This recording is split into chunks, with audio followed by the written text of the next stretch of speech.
Hi there, I'm Mike Peters, and welcome to the wonderful world of cartooning. Today is probably the highlight of my life. I want you to meet a man that I've admired since I was a kid. He's a giant in the field of cartooning. His career has spanned some 50 years. He's won countless number of awards, including 4 Oscars. Now, you may not recognize his face, but for sure you'll recognize his characters. Bugs Bunny, Pepe Le Pew, the Roadrunner, Wile E. Coyote. I'm talking, of course, about the one, the only Chuck Jones.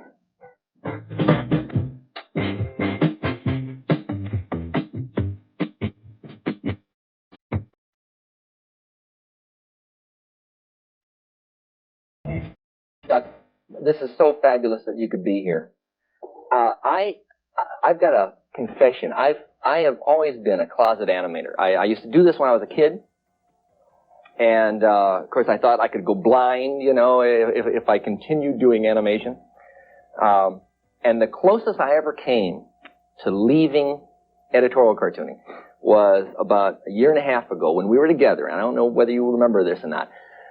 We were sitting in a restaurant, and you had asked me if I was interested in animation, and I said yes. And you said, well, I'd like to work with you someday.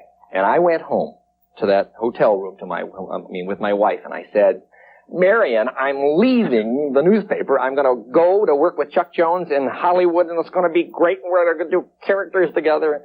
I woke up the next morning and realized that you were probably joking or something. But tell me what I could have gotten into. I mean, what is animation?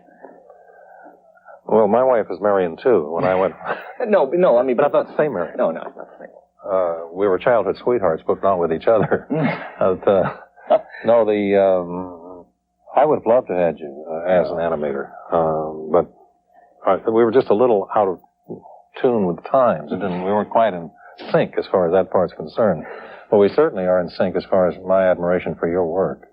As far as, and you invoke life in one way, and I have to invoke it in another. Mine is based in movement. Yours is based on how you describe the character by the way you draw him and by the kind of words you put in the mouth and balloons.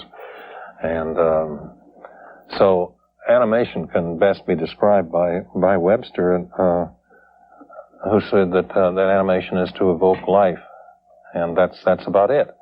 I don't believe there's imitations of life. I think, as I'm sure that you feel, that if your characters aren't alive to you, how are they going to be alive to anyone else? Mm-hmm. So what we do is take 24 frames to the second to fill out in order to achieve one second of how a person acts. Mm-hmm. But what we really look for in order to bring somebody to life is to find out not what's right about them, but what's slightly off about them, what's different about them. You know, like Jack Benny used to say, that 3 fingers are funny and 4 fingers aren't. That's what the psychologists call displacement activities. Huh. So when you're working with Bugs Bunny, there's certain things that he might do which don't have anything to do with his action. He would never say, I'm going that way, which is you're doubling. If you say you're going that way, it doesn't really matter. Or you say, I'm going upstairs, you don't have to. Peter DeVries used to say that his wife said, I'm going upstairs. I'm going upstairs. She was the one that said that flying is for the birds. And wonderful. Do you think that you could show us one of your characters? Maybe, could you do a Bugs Bunny? And I always start with the ears because I used to draw the head, and then I found I didn't have room for the ears, so I had to bend them. Who is Bugs Bunny? Well, Bugs Bunny is most of my characters are what I am, mm-hmm. like the Coyote or Daffy Duck or so on. As George Orwell said, I've never met a man that was worse than I am, you know. And so all I have to do is dig down inside the character and find out what he's like. I mean, Daffy is self-serving and very willing to do anything to anybody else as long as he gets his way. Well, within all of us, I think there's that factor. We'd like to be avaricious and to protect ourselves. But Daffy will say, when he's betrayed Bugs, he'll say, well, this is a good thing, and it's better it happened to him than to me, because pain hurts me, you know. So I told that to my doctor one time. He said, do you want a shot? Do you want the dentist? He said, do you want to use Novocaine or whatever they use? And I said, of course. I said, pain hurts me. And I said, what do they invent the stuff for if you're not going to use it on me? Chuck, so. I heard one time that Bugs Bunny got his name by some roundabout way. You know the story I'm talking about? Yeah. What happened was that there was a newspaper, an old newspaper man who worked as a story man at the studio, and his name was Bugs Hardaway. Mm-hmm. They used to call people Bugs. Mm-hmm. And, I mean, the newspaper editors were called things. There was Bugs Bayer and Bugs, and various kinds of Bugses, and he was one of them. Mm-hmm. Well, he wanted a drawing of a rabbit, and a man named Charles Thorson was working in the studio, and Bugs Hardaway did not draw very well. So I better write this so you can see what I mean. So after he'd made the drawing of this original rabbit, which didn't look anything like this rabbit, yeah, he wrote, he sent it back, and he said Bugs, and he put the hyphen Bugs Bunny, like that. Isn't that amazing? So it was a possessive Bugs. It wasn't possessive. Just yeah, Buggy or something. If it had been for me, it would have been Chuck's Bunny. See, it happened to be Bugs Bunny, and Tex Avery, who was making a picture at that time called the Wild Hare. Yeah. Thought that'd make a wonderful name. Tex was really did a picture called The Wild Hare, and that was really the first Bugs Bunny that caught the essence of the matter. No kidding. And I saw that cartoon, and somebody had also explained that the scene that the bunny was in, and I think it was that movie.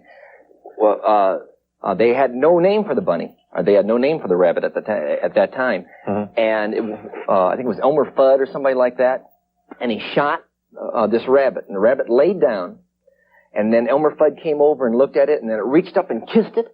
Yeah. And it said, "This means war," and turned around and then started walking off. Yeah, playing a fight. Right, playing a fight. He was playing the carrot. Classic playing the carrot as though it was a fight. Yes. Well, I mean, that's a classic Bugs Bunny scene. Yeah, well, Tex was a marvelous person. I was fortunate because I animated with two of the best directors in the business, Friz Freleng and Tex Avery. Mm-hmm. And they were incredible people. You know, we depend so much upon the people that are around us. Mm-hmm. I mean, I know that you don't imitate them, but you gain courage from them. Sure.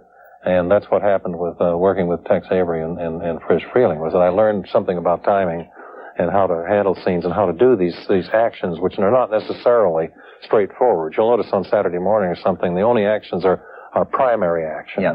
but it's the secondary actions that count. Now that Friz Freleng and the Tex Avery, that was all during like the 1940s, right? 1930s. Okay, 1930s. That's when I was. That to me was probably the classic time in cartooning. I mean, that Warner Brothers group was very similar to the old Sid Caesar show, at least in my mind, where they had all the classic comedy writers, Neil Simon and Woody Allen and Mel Brooks and those people. Well, tell me, what was that like? Well, it was marvelous. Of course, the thing that started the whole matter, this full animation thing, character animation, was the Three Little Pigs. Mm-hmm. Because that was the first one where a character was defined by the way it moved. You had three pigs that looked alike, but they acted differently. They were different personalities. No kidding. And only by the way they moved could you tell the difference. You couldn't look at one stage, aside from caps or something like that. Sure. So look, but they acted differently. And then it went on to the Seven Dwarfs. 6 of the dwarves looked pretty much alike. But there was no question about the difference between them because of their characteristics. Uh-huh. I mean, speaking of things like that, you have a displacement activity which is kind of like this. You Sure. use that quite a bit. It's a good, strong, it doesn't mean anything. I mean, you're not building anything with it. You know, it won't accomplish anything. It may develop muscles, but that's what I mean by this kind of, like me. I'm going like this. Sure. Okay, it doesn't have anything to do with it. That's what you look for in a character. Yeah. Is what does he do that makes him what he is, you see. Can you do Porky Pig and show us kind of his character? I'll get rid of this is Bugs' I funny. know, Bugs is funny. Well, Porky developed. Porky was just a kind of a little third-string Boy Scout, and was not very interesting to me. And then when I put him in a picture called Duck Dodgers in the 24th and a half century. What? Duck Dodgers in the 24th and a half century. Oh, that's a wonderful name. And that was the one that both Lucas, in fact, Spielberg used that picture in Close Encounters of the Third Kind. When his kids were watching television in the picture, mm-hmm. they were watching Duck Dodgers in the 24th and a half century. Mm-hmm. And Lucas told me that he saw that picture when he was 12 years old. And when he opened Star Wars in San Francisco, he told them they couldn't have the picture. They couldn't have Star Wars in San Francisco unless they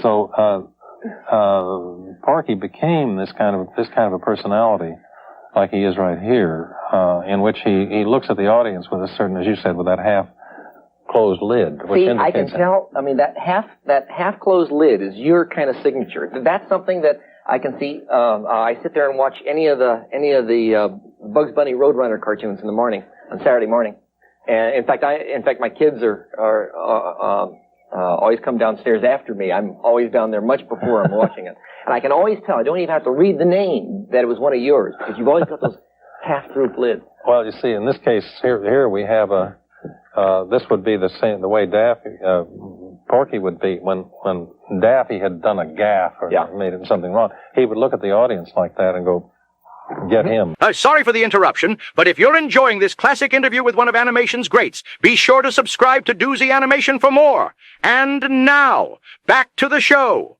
Porky stutters. I've stuttered all my life, and I always kind of thought that, well, I can't be that bad, you know. Here you can be a movie star and still stutter. Who thought that up? A stuttering pig. Well, there's a story about that. Chris Freeling was doing a picture called "I Haven't Got a Hat." Yeah. And it was about a bunch of little kids graduated from grammar school, and this little kid was up there trying to recite the Midnight Ride of Paul Revere. At the same time, he apparently had to go to the toilet. And so he was running back and forth and getting more and more anxious all the time he was doing it. Mm-hmm. So the stuttering helped the story. The stuttering as such wouldn't have made much sense, you know, and wouldn't have been proper. Sure. But it was necessary for the gag. So he did. So he was saying the midnight. But you see, the point about him is that he actually doesn't stutter as such. He's looking for the right word. Mm-hmm. Oh, that's good. So you know, he's saying, Daffy will ask him, "So you know how to go to Planet X, do you? Well, you should explain it to me sometime, Buster." He says, "Well, it's very simple, sir. All you have to do is follow that planet." See, so he's really working for words, and this is a difference. But so I think that we wouldn't use. I don't think it's funny to stutter as such, but everybody recognizes it. Yeah, I do. I mean, you know, that's my signature. See, just like your droopy lids, you know, my signature is my study. So, in fact, somebody told me, you know, just be proud of it. Don't be ashamed of it. I said, all right, or something. Listen, about that signature business. Pardon me, this is what he'd be saying if he was on Mars, you see. Oh, that's wonderful. He'd say, he said, there's a beautiful Earth out tonight. Right? That's terrific. Yeah, so that's all Porky. Now, for a while, you did some Tom and Jerry cartoons. Yeah. And I could tell all those because of the droopy lids. You know, the people who did Tom and Jerry before them never did, you know, any droopy lids. Do you have a favorite character yourself? I mean, do you have something? Well, not exactly a favorite character. The characters are divided onto two sides. One of the heroes, with things I'd like to be, Bugs Bunny, you know, it's sort of a male Dorothy Parker and or a male Burt Reynolds. How do you like that? And that's a projection. Yeah. That's an idealization of what you'd like to be. Or Pepe Le Pew. When I was in school, I was a transparent wimp, and girls didn't pay attention to me. They didn't even see me. And that was, so Pepe Le Pew was probably an effort to recover some of those years, because I was 6 feet 1 inch tall and weighed 132 pounds, and it wasn't difficult to see why I was transparent. Yeah. Now, did you have any characters that just did not work? Many. Who? Show me. I mean, show me a character. Character that didn't work? Yeah, I mean, show me some characters that didn't work. Well, I can't remember the characters that didn't work because I put them out of my mind. But I can show you any character that Daffy is a perfect example of what I'm afraid I am. So okay, all right. Daffy is usually sort of angered. Now, he's one of the few that wouldn't have the droopy lips, droopy eyes. Because he's usually mad because he isn't getting his share. You know? He doesn't get his share of the pie. No matter how much of the pie is, he never quite feels. You know, in Duck Rabbit Duck is when he was trying to pretend that it was rabbit season when it was actually duck season. And so that he's usually furious, and he's usually standing in a posture which would be with his own dignity, like putting his hands on his hips. Now tell me, just between the two of us, what season is it, really? Don't be so naive, Buster. Why, everybody knows it's really duck season.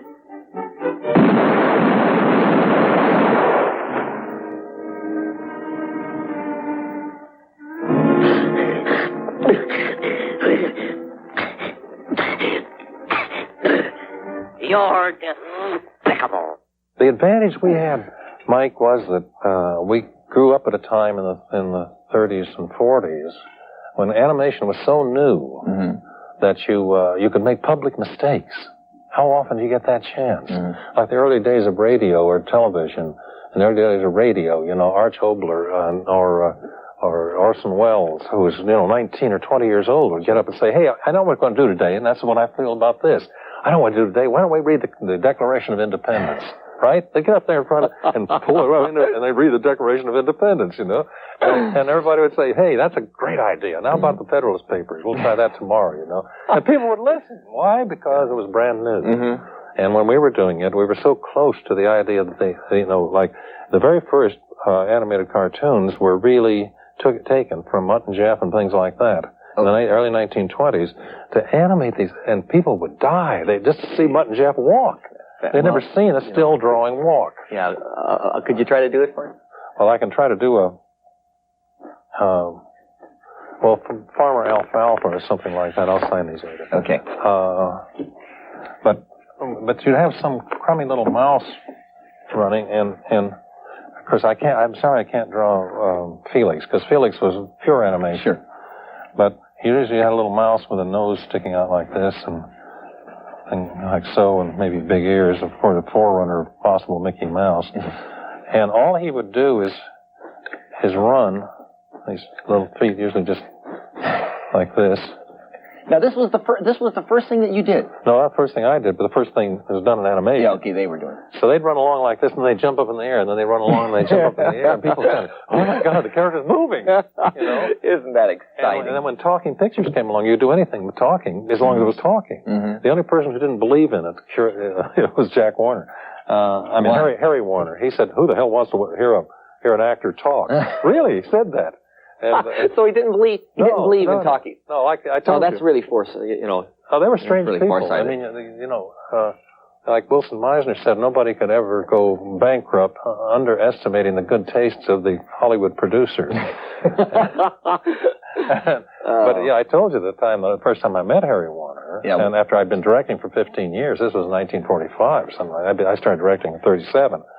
And he said, and I had never met him before. Yeah, Warner's. Okay, now Warner of Warner Brothers, right? This is the two Warner Brothers were there, Jack and Harry. All right. And Harry said, the only thing I know about our cartoon studio is that we make Mickey Mouse. And I said, you go. So I said, hey, great. I'm going to give up.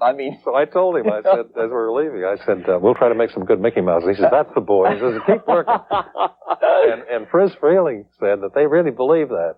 Because he said that in 1962 they discovered we didn't make Mickey Mouse, so they shut the studio. Oh God!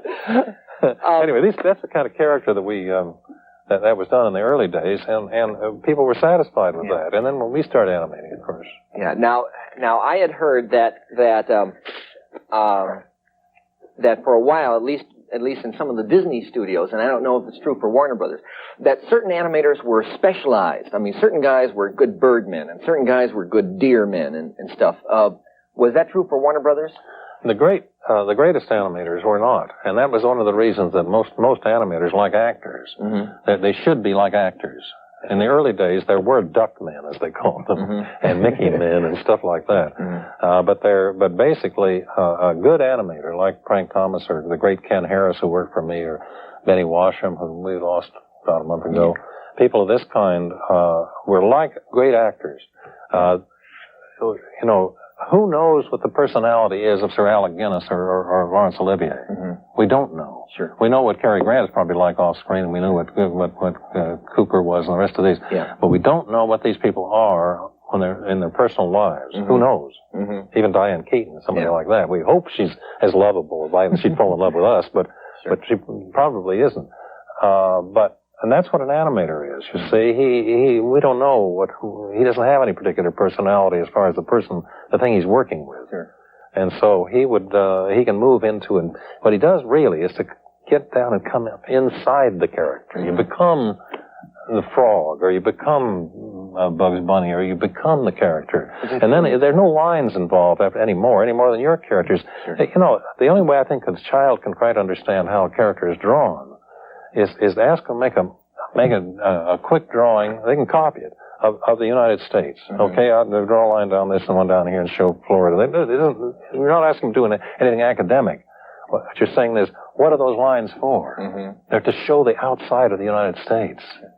You know, what is a director? I mean, how does a director? It does sound a little strange. You can't very well order these characters to move around, can you? So at Warner Brothers, the way we drew, the way an animator worked, an animation director worked, was that he worked with a storyman for 4 or 5 weeks on a story, and had to put in perhaps half the material. And sometimes the director, sometimes the storyman would come up with a premise, such as a French skunk in a perfume shop. Right. And then after that, I would take over as the director, and I'd do about 300 sketches out of the 6,000 that eventually would appear in the picture. But they had to do the key pictures, you know. I didn't try to do the animation, but, you know, the look of the things you're talking about, the looks and so on.